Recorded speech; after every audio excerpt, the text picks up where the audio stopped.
Frontline अभी हम district डोडा में हैं और जैसे कि आप सभी जानते हैं कि डीडीसी इलेक्शन के 7 फेज़ हो चुके हैं। ऑलमोस्ट 90% ऑफ इलेक्शन जो है कवरेज हो चुकी है और 8वां फेज़ बाकी है। पूरे के पूरे इलेक्शन प्रोसेस में छोटे मोटे कन्फ्लिक्ट अराइज हुए और उसके साथ साथ क्या होल पॉलिटिकल सिचुएशन, क्या पॉलिटिकल सोशल पॉलिटिकल इम्पैक्ट जो है पूरी इलेक्शन प्रोसेस में आए, इस सब के बातचीत करने के लिए हमारे साथ जुड़ चुके हैं अभी प्रोविंशियल प्रेसिडेंट जनाब शादाब सरवर जी। सर, सबसे पहले स्वागत है आपका फ्रंटलाइन में। थैंक यू सर, जानना चाहूँगा कोलिशन हुई 2 पार्टीज़ के बीच, एनसी और कांग्रेस के बीच, उसके साथ साथ सब कुछ ठीक चल रहा था, नॉर्मल चल रहा था, लेकिन जानना चाहूँगा कि बीच में दरार कहाँ से आ गई? ये नहीं, दरार बिल्कुल भी कहीं पे भी नहीं थी। ये कोलिशन देखिए, जब ये सरकार ने ये इलेक्शन प्रोसेस स्टार्ट किया, पहले तो इन्होंने कोशिश की कि जो ये डिलिमिटेशन ऑफ कॉन्स्टिट्यूंसीज करेंगे, ये इन्होंने इस हिसाब से की कि ये हर जगह अब इनका कैंडिडेट जीते। लेकिन उसके बाद ये नहीं चाहते थे और इनको ऐसा ख्याल भी नहीं था कि नेशनल कॉन्फ्रेंस या पीडीपी या बाकी जमातें जो गुपकार डिक्लेरेशन का हिस्सा थी वो इलेक्शन में हिस्सा लेंगी, तो इसलिए ये खुद को महफूज फील कर रहे थे। लेकिन जैसे ही वो अनाउंसमेंट हुई कि जो सारी रीजनल पार्टीज़ हैं वो भी इलेक्शन में पार्टिसिपेट करेंगी, तो ये उससे थोड़ा बौखला गए और इन्होंने इमीडिएटली इलेक्शन अनाउंस कर दिए और नोटिफिकेशंस निकालना स्टार्ट कर दिया। इस दौरान हुआ क्या कि जब भी ये 2 अलग अलग पार्टीज़ होती है, जैसे कांग्रेस पार्टी की आप बात कर रहे हैं, उसी का रेफरेंस दे रहे हैं। कांग्रेस पार्टी एक नेशनल पार्टी है। जम्मू कश्मीर में रीजनल पार्टीज़ 2 हैं, एक पीडीपी है, एक नेशनल कॉन्फ्रेंस है, जो कि बहुत पुरानी जमात है। जब नेशनल पार्टी की जो अपने इंटरेस्ट होते हैं वो थोड़े डिफरेंट होते हैं, उन्हें नेशनल लेवल पे अपने देखिए, जैसे कि अभी मजीद साहब ने पिछले दिनों इंटरव्यू में भी कहा कि हम स्टेटहुड की बात कर रहे हैं, वो 370 की बात नहीं कर सकते। लेकिन नेशनल कॉन्फ्रेंस जो है वो 370 की बात करेगी, स्टेटहुड की भी बात करेगी, 35A की भी बात करेगी। सर, बट कांग्रेस ने कहा कि आप अगर अपना वोट जो है एनसी को डालोगे वो आरएसएस के अकाउंट में जाएगा या बीजेपी के अकाउंट में जाएगा। इस बारे में सर क्या कहना है आपका? मैं यही कहूँगा कि उनने वो जज्बात में आके कुछ ऐसे बयानात दिए जो कि उनको नहीं देना चाहिए थे। हमारा अलायंस हुआ था कि किसी मुद्दे पे हुआ था, चलिए 2 ही सीटों पे हुआ था, लेकिन बाकी में ये सोचा था कि चलिए एक फ्रेंडली कंटेस्ट कर लेते हैं, क्योंकि वहाँ पे बीजेपी आरएसएस का कोई वजूद नहीं था उनको सीट्स पे, इसलिए हमने वहाँ पे आपस में ही कंटेस्ट किया। अब पॉलिटिक्स में वोट लेने के लिए लोग कुछ भी कह सकते हैं, वो अब 22 तारीख को सामने आ जाएगा किसके वोट किसकी तरफ गया है।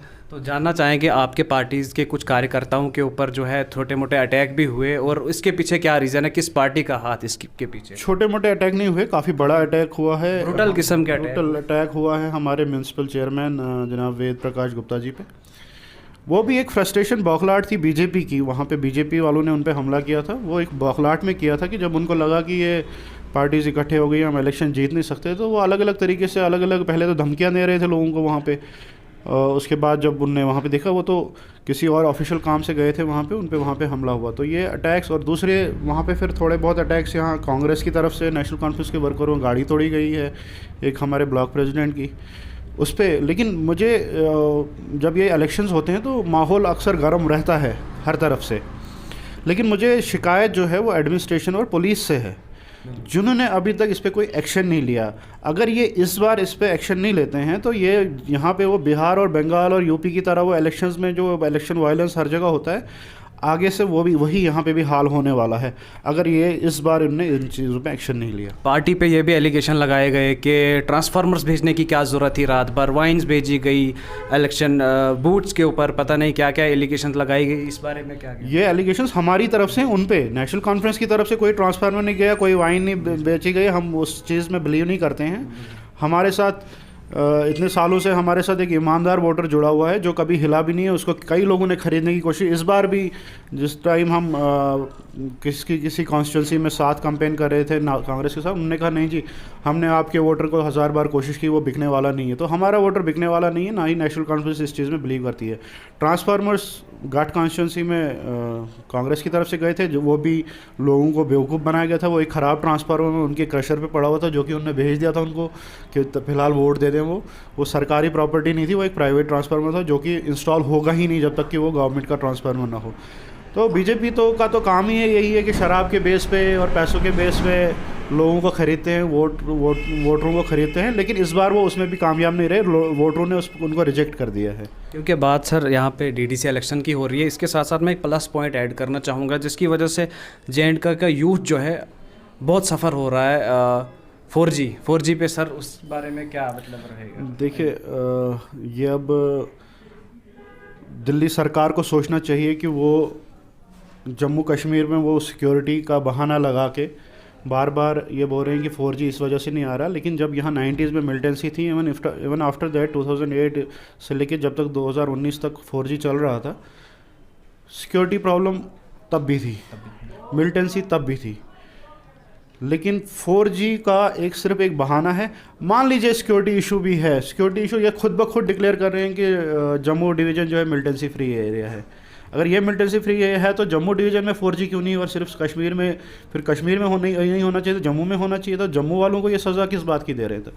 ये एक सिर्फ प्रेशर टैक्टिक का ही है इसको, या लोगों को सज़ा दे रहे हैं, या फिर खुद ही लोग कंफ्यूज हैं कि क्या करना चाहिए हमें यहाँ पे, कि एक बार हमने सिक्योरिटी का बहाना किया लेकिन अब ये उसको अंडन नहीं कर पा रहे हैं उस अपनी गलती को, तो उस वजह से ये लगातार कोई ना कोई बहाना हर बार एक्सटेंड करते जा रहे हैं। सर एक और सवाल पूछना चाहूँगा कि आर्टिकल 370 या 35A, इसमें अगर इलेक्शन आपकी पार्टीज़ मैक्सिमम लीड करती हैं और इलेक्शन में जीतती हैं, तो उसके बाद इस आर्टिकल के रेस्टोरेशन में आपकी पार्टी का क्या रोल? देखिए ये मैं सबको क्लियर कर दूँ कि इन्होंने जो दिल्ली की सरकार ने, बीजेपी सरकार ने जो ये इसको दफ़ा 370-35 इसको हटाया है, ये टोटली इलीगली हटाया है।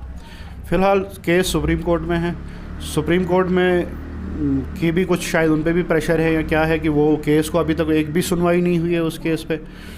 लेकिन जम्मू कश्मीर के लोग, खासकर नेशनल कॉन्फ्रेंस, हमेशा इस बात के लिए लड़ेगी जब तक कि जम्मू कश्मीर का स्पेशल स्टेटस वापस नहीं आएगा, भले ही किस तरीके से आओ, सुप्रीम कोर्ट के थ्रू आए या हमें पॉलिटिकल स्ट्रगल करनी पड़े, चाहे वो स्ट्रगल कितनी भी लंबी हो, लेकिन हम इस इशू को छोड़ेंगे नहीं जब तक कि हमारा स्पेशल स्टेटस वापस नहीं आएगा। अपोजिशन पार्टीज़ का कहना ये था कि हमारा मेन मकसद था कि आर्टिकल 370 को तोड़ना, एब्रोगेट करना।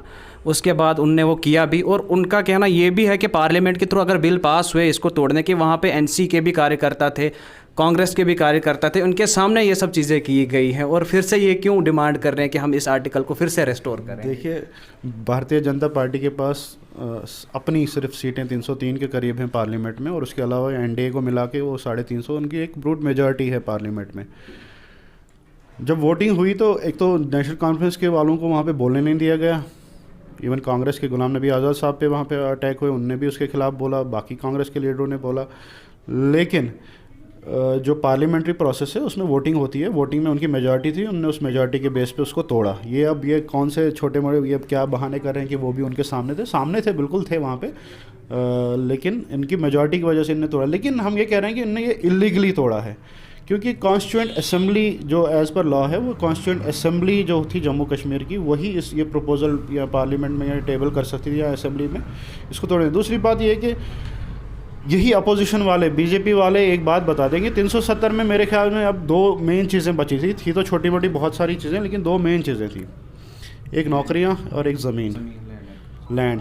क्या बीजेपी वाले ये जम्मू कश्मीर के लोगों को बताने के लिए तैयार है कि हमने 370 आपसे छीना है और ये दोनों चीज़ें भी आपसे छिन गई हैं और हमने ये जानबूझ के किया है? वो लोगों को तो ये बात समझाने पहले यहाँ के लोगों को, चाहे वो हिंदू हो मुसलमान हो, इसका इम्पैक्ट हर एक पे है, सिर्फ मुसलमान पे नहीं है। पहले तो इन्होंने 370 को बना दिया कि ये कोई ऐसा मुसलमान दफ़ा है जो हिंदुओं का ख़तरा है, लेकिन अब जम्मू के सारे हिंदू भाई ये समझ गए हैं कि ये बीजेपी ने एक धोखा किया है, इनको पॉलिटिकल स्टंट है, जम्मू कश्मीर को एक वो खेल के मैदान की तरह इस्तेमाल करते हैं, और इसका फ़ायदा इन्होंने देख लिया होगा आपने। बिहार में इलेक्शन हुए, झारखंड में इलेक्शन हुए, महाराष्ट्र में इलेक्शन हुए, हर जगह जा के इन्होंने बोला जी हमने कश्मीर में 370 तोड़ दिया और हमें इस बेस पे हमें वोट दे दीजिए। तो जम्मू कश्मीर एक खेल का मैदान है इनके लिए, एक टेस्टिंग लेबॉर्ट्री है जिसको ये यूज़ करते हैं और कुछ नहीं है इनके लिए। Thank you sir, thank you sir. तो फिलहाल के लिए इतना ही, जुड़े रहे फ्रंट लाइन के साथ। थैंक यू, धन्यवाद।